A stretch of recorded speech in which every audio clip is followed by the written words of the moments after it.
देश की सुरक्षा के लिए भारत सरकार लगातार प्रयासरत है। पुलवामा में हुए आतंकी हमले के बाद से देश की सुरक्षा को लेकर लगातार कदम उठाए जा रहे हैं। भारतीय वायुसेना ने 26 फरवरी को बालाकोट में एयर स्ट्राइक की, जिसमें लगभग 250 से ज्यादा आतंकियों के मारे जाने की खबर है। एयर स्ट्राइक के एक दिन बाद ही भारतीय वायुसेना ने पाकिस्तान के F-16 विमान को भी मार गिराया था। भारतीय वायुसेना ने एक कदम आगे बढ़ाते हुए अपने लड़ाकू विमानों को और शक्तिशाली बनाने की कोशिश के तौर पर सुखोई 30 MKI को इजराइल की स्पाइस 2000 लेजर निर्देशित बमों से लैस करने की प्रक्रिया में है। अभी भारतीय वायुसेना के मिराज 2000 विमान स्पाइस 2000 बमों से लैस हैं और इन विमानों को हाल ही में पाकिस्तान में आतंकवादी संगठन जैश-ए-मोहम्मद के बड़े आतंकी शिविर पर हमला करने के लिए इस्तेमाल किया गया था। आधिकारिक सूत्रों ने बताया, भारतीय वायुसेना अपने लड़ाकू विमानों को और शक्तिशाली बनाने के लिए सुखोई 30 MKI को इजराइल के स्पाइस 2000 बमों से लैस करने की प्रक्रिया में है। यह कदम भारत और पाकिस्तान के बीच बढ़े तनाव के बाद सामने आया है।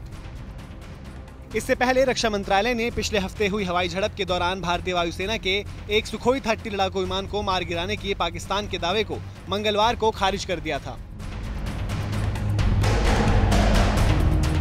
गौरतलब है कि बालाकोट में जैश-ए-मोहम्मद के आतंकवादी प्रशिक्षण केंद्र पर 26 फरवरी को भारतीय वायुसेना के बम गिराने के एक दिन बाद जवाबी कार्रवाई करते हुए पाकिस्तानी वायुसेना ने कश्मीर में सैन्य प्रतिष्ठानों पर हमले की नाकाम कोशिश की थी।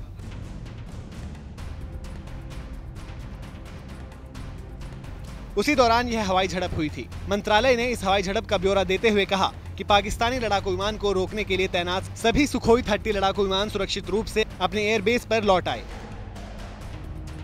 उल्लेखनीय है कि पाकिस्तान ने भारतीय वायुसेना के एक MiG-21 लड़ाकू विमान को गिराया था, जबकि भारत ने पाकिस्तानी वायुसेना के F-16 को मार गिराया था।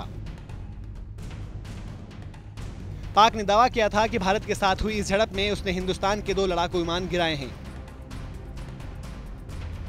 मंत्रालय ने कहा कि पाकिस्तानी वायुसेना के लड़ाकू विमानों की नियंत्रण रेखा के उस पार मौजूदगी को समय रहते भांप लिया गया और अतिरिक्त लड़ाकू विमानों को उन्हें रोकने के लिए भेजा गया।